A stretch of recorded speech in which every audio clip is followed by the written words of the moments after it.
I want to take you to the book of Exodus, chapter 1, and I wanted to share a little bit of what took place prior to the rise of Moses.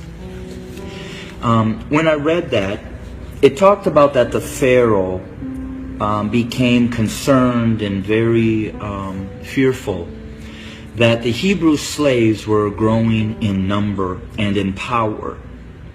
So in order to maintain their oppression, he put upon them great labor.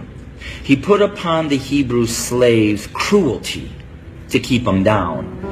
However, they still grew. And so he brought together some midwives, and he instructed them that when a Hebrew boy was born, kill him. Well, these midwives did not follow, and the Hebrew slaves continued to grow. Eventually, the Pharaoh became so hatred towards those Hebrew slaves that he made a decree.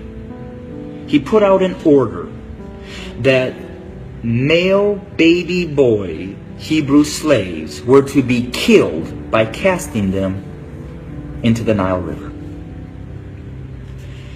Let's look at America. We brought blacks into this country as slaves. We never intended them to be anything other than a slave. But they began to grow in number and in power, and eventually they fought their way to some freedom. So we became even more cruel, and to keep our black Americans down, we lynched. But yet they rose. So then we used the welfare system, the criminal justice system, to keep them down, to contain them, to destroy them. But yet they rose, and they're rising. Then we built prisons and jails to hold them. Yet they rose. And so now we are doing exactly what the Pharaoh did at the end, sending out a decree: kill them.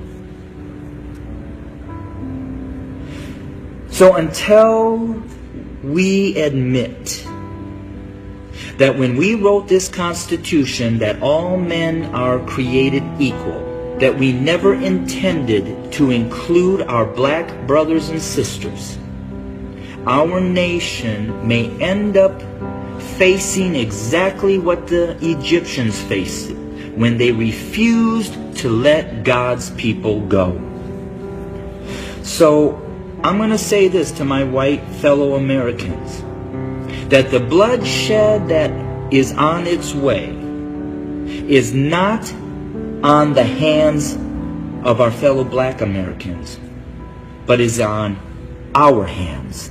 We are the ones that are refusing to let God's people go.